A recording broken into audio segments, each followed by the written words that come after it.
মহাশয়, তুমি দেখছি আমার এই রাজ্যটাকে দুর্নীতির আকড়া বানিয়ে ফেলেছো।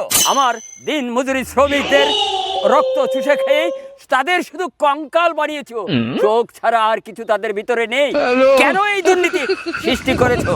যাবে না, আমি তো একা খাই না, মানে সিস্টেমটাই এরকম। কেমন সিস্টেম? এই সিস্টেমে আজ থেকে আমার 3টি শর্ত হবে।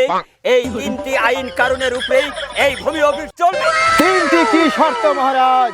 শোনো প্রজা, আর শুনুন মন্ত্রী মহাশয়, শুনুন সেনাপতি সাহেব, আজ থেকে আমার যেই 3টি আইন এই ভূমি অফিসে বলবৎ হবে।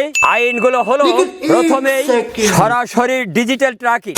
এর অর্থাৎ হলো ভূমি অফিসের প্রতিটি টেবিলের নিচে থাকবে সিসিটিভি। কার হাত কোন টেবিলের নিচ দিয়ে চলে যায় সেটা আমি রাজপ্রসাদে বসে গিয়েই সেটা যোগ বিয়োগ করে দেখতে পারবো। তাহলে মহারাজ দ্বিতীয় আইনটা কি হবে? দ্বিতীয় আইন হলো ওয়ান স্টপ সার্ভিস।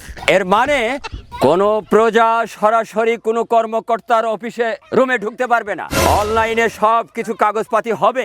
সরকারের নির্ধারিত ফিস ব্যতীত একটা কানা করি যদি কোনো সরকারি কর্মকর্তা বেশি নেয়, তার চাকরি নট, সাথে জেলখানার ফ্রি থালা বাটি কম্বল হবে তার সম্বল। আর তৃতীয় আইনটা কি হবে মহারাজ? তৃতীয় আইনটা হবে গণশুনানি ও হটলাইন। এর মানে প্রতি সপ্তাহে ভূমি অফিসের গণশুনানি হবে।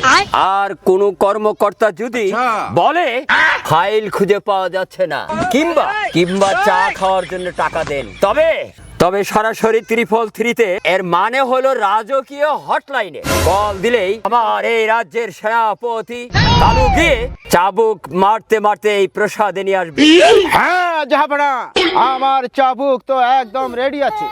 আর আপনি শুধু একবার বলে দিন কার পিঠে ওই খতিয়ান লিখতে হবে মহারাজ। যাহাবানা, ক্ষমা করুন আমায়, আমি আর ঘুষ খাবো না।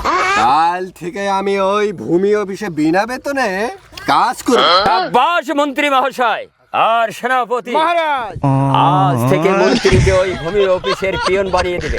ও প্রতিটি টেবিল পরিষ্কার করবে যাতে কোনো ফাইলের নিচে ধুলা বালি বা টাকার নোট জমতে না পারে। মহারাজের জয় হোক। আপনার সিদ্ধান্তে মহারাজ আমি অত্যন্ত খুশি হয়েছি। মহারাজের জয় হোক।